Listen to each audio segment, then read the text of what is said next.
നമസ്കാരം. Preference national ഇതൊരു രാഷ്ട്രീയ മുദ്രാവാക്യമാണ്. വെറും വാക്കുകൾ അല്ലേ? പക്ഷെ ആ വാക്കുകൾ ഒരു വ്യക്തിയുടെ ജീവിതത്തിൽ വന്ന് തറയ്ക്കുമ്പോഴോ? ഫാത്തു ദിയോമിന്റെ പ്രിഫറൻസ് നാഷണൽ എന്ന ഇക്കിടിലൻ ചെറുകഥ പറയുന്നതാണ്. ഒരു നയം എങ്ങനെയാണ് ഒരു വ്യക്തിയുടെ പോരാട്ടമായി മാറുന്നത് എന്ന് നമുക്ക് ആ കഥയുടെ ഉള്ളിലേക്ക് ഒന്നിറങ്ങിച്ചെല്ലാം. കഥയുടെ തുടക്കം തന്നെ ഒരു ഷോക്കിലാണ്. ഫ്രാൻസിലെ തിരക്കുള്ളൊരു കഫേയിൽ വെച്ച് ഒരു സ്ത്രീ നമ്മുടെ കഥാനായികയുടെ മുഖത്ത് നോക്കി അലറുകയാണ്, നിന്റെ കാട്ടിലേക്ക് തിരിച്ചുപോവെന്ന്. ഒന്നാലോചിച്ചു നോക്കൂ, ഇത് വെറും ഒരു വാക്കുതർക്കമല്ല. ഇതിന് പിന്നിൽ ഒരുപാട് കാര്യങ്ങളുണ്ട്. എന്തുകൊണ്ടാണ് അവൾക്കിത് പേൽക്കേണ്ടി വന്നത്? പക്ഷേ നമ്മുടെ കഥാനായിക തളർന്നു പോകുന്നില്ല. അവരുടെ മറുപടി കേട്ടാൽ നമ്മൾ ശരിക്കും ഞെട്ടിപ്പോകും. എന്തുമാത്രം മൂർച്ചയുള്ള ബുദ്ധിപരമായ ഒരു മറുപടിയാണല്ലേ? ഇത് കേൾക്കുമ്പോൾ നമുക്ക് മനസ്സിലാകും, ഇതൊരു ഇരയുടെ ശബ്ദമല്ല. ഇത് അനീതിക്കെതിരെ സ്വന്തം നിലപാടിൽ ഉറച്ചുനിന്നു പോരാടുന്ന ഒരാളുടെ ശബ്ദമാണ്. അപ്പോ ആ കഫേയിൽ നടന്ന സംഭവം അതൊരു ഒറ്റപ്പെട്ട ഒന്നാണോ? അല്ല.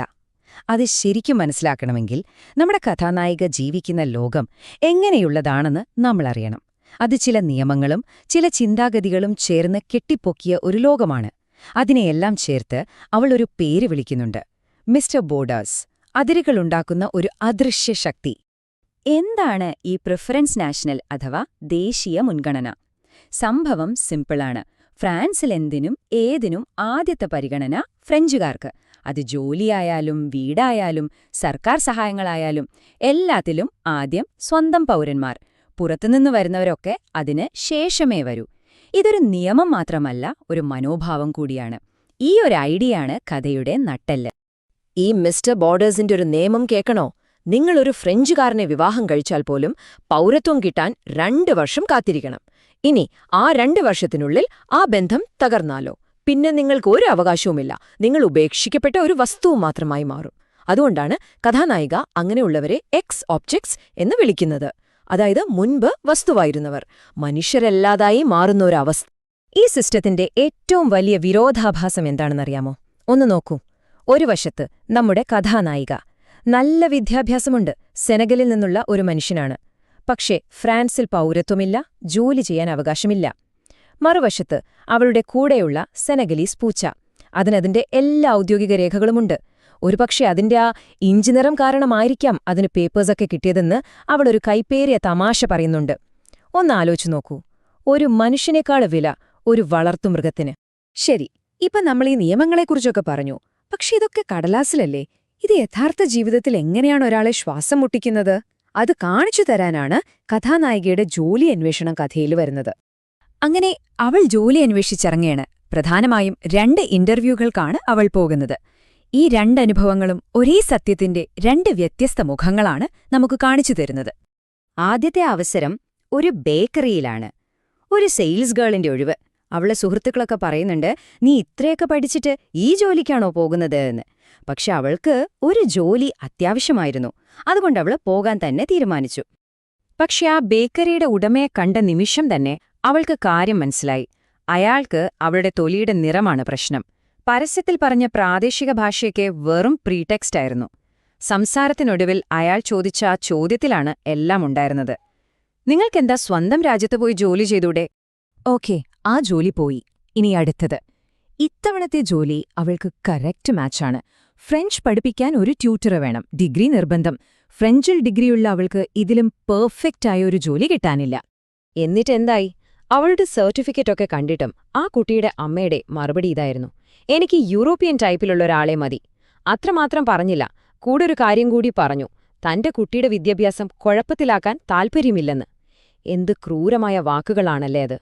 ഇതുവരെ നമ്മൾ കണ്ടത് അവൾ ഒറ്റയ്ക്ക് നേരിട്ട തിരസ്കാരങ്ങളാണ്. എന്നാൽ ഇനി വരാൻ പോകുന്നത് കഥയിലെ ഏറ്റവും വലിയ ട്വിസ്റ്റാണ്.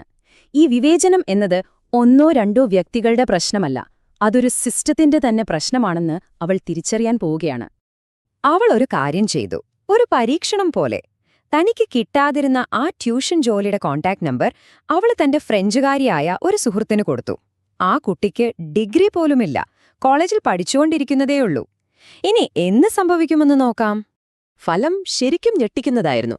ഡിഗ്രിയുള്ള യോഗ്യതയുള്ള നമ്മുടെ കറുത്ത വർഗ്ഗക്കാരിയായ കഥാനായികയ്ക്ക് ആ ജോലി കിട്ടിയില്ല. എന്നാൽ ഡിഗ്രി പോലും പൂർത്തിയാക്കാത്ത അവളുടെ വെള്ളക്കാരിയായ സുഹൃത്തിന് ആ ജോലി അപ്പോൾ തന്നെ കിട്ടി. അപ്പോൾ ഇവിടെ യഥാർത്ഥ യോഗ്യത എന്തായിരുന്നു? തൊലിയുടെ നിറം, അല്ലാതെ ഡിഗ്രിയല്ല. ആ അദൃശ്യമായ മതിൽ എത്ര ശക്തമാണെന്ന് നോക്കൂ. പക്ഷെ കഥയിലെ ഏറ്റവും വേദനിപ്പിക്കുന്ന നിമിഷം വരാനിരിക്കുന്നതേയുള്ളൂ. ആ ജോലി കിട്ടിയതിന്റെ സന്തോഷത്തില് അവളുടെ സുഹൃത്ത് ഒരു മെസ്സേജ് അയച്ചു, ടിപ്പിന് താങ്ക്സ് എന്ന് പറഞ്ഞിട്ട്. ഒരുപക്ഷെ നിഷ്കളങ്കമായിട്ടായിരിക്കാം അവൾ ചോദിച്ചത്. നിനക്ക് താല്പര്യമുണ്ടെങ്കിൽ അവിടെ അടുത്ത ഒരാൾക്ക് ഒരു ക്ലീനറെ വേണം. ഒന്ന് ആലോചിച്ചു നോക്കൂ, ഉയർന്ന വിദ്യാഭ്യാസമുള്ള ഒരാളോടാണ് ഇത് പറയുന്നത് എന്ന ബോധം പോലുമില്ലാതെ. ഈ അനുഭവങ്ങളെല്ലാം കഴിഞ്ഞപ്പോൾ നമ്മുടെ കഥാനായികയ്ക്ക് ഒരു കാര്യം വ്യക്തമായി. താൻ പോരാടുന്നത് ഒന്നോ രണ്ടോ ആളുകളോടല്ല, അതൊരു വലിയ സിസ്റ്റത്തോടാണ്.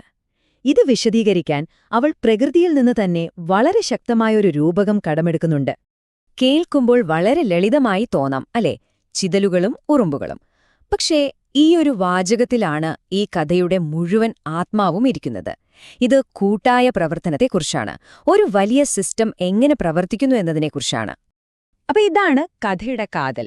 മിസ്റ്റർ ബോർഡേഴ്സ് പോലെയുള്ളവർ നിയമങ്ങൾ ഉണ്ടാക്കിയേക്കാം, പക്ഷെ ആ നിയമങ്ങൾക്ക് ജീവൻ കൊടുക്കുന്നതാരാണ്? ആ ബേക്കറിക്കാരനെപ്പോലെയും ആ കുട്ടിയുടെ അമ്മയെപ്പോലെയുമുള്ള സാധാരണക്കാരാണ്. അവരോരോരുത്തരും ഓരോ ചെറിയ ചിതലുകളെപ്പോലെയാണ്. ഒരു ചിതൽ ഒറ്റയ്ക്കൊരു മരത്തെ ഒന്നും ചെയ്യില്ല, പക്ഷെ ആയിരക്കണക്കിന് ചിതലുകൾ ഒന്നിച്ചു ചേരുമ്പോൾ ഒരു ഭീമൻ മരം പോലും നിലംപൊത്തും. അതുപോലെയാണ് ഈ ചെറിയ ചെറിയ വിവേചനപരമായ പ്രവൃത്തികൾ ചേർന്ന് പ്രിഫറൻസ് നാഷണൽ എന്ന ഭീമാകാരമായൊരു മതിൽ പണിയുന്നത്. അപ്പോൾ ഫാത്തു ദ്യോമിന്റെ ഈ കഥ അവസാനം നമ്മൾ ഓരോരുത്തരോടും ഒരു ചോദ്യം ചോദിക്കുന്നുണ്ട്. നമ്മുടെ ചുറ്റും കാണുന്ന ഈ വലിയ മതിലുകളൊക്കെ പണിയുന്നതിൽ ഒരുപക്ഷെ നമ്മൾ അറിയാതെ ചെയ്യുന്ന നമ്മുടെയൊക്കെ ചെറിയ പ്രവൃത്തികൾക്കും ഒരു പങ്കുണ്ടോ? ചിന്തിക്കാൻ പ്രേരിപ്പിക്കുന്ന ഈ വലിയ ചോദ്യം നിങ്ങൾക്കായി വിട്ടുതന്നുകൊണ്ട് നമ്മൾ ഇന്നത്തെ ഈ വിശകലനം ഇവിടെ നിർത്തുന്നു.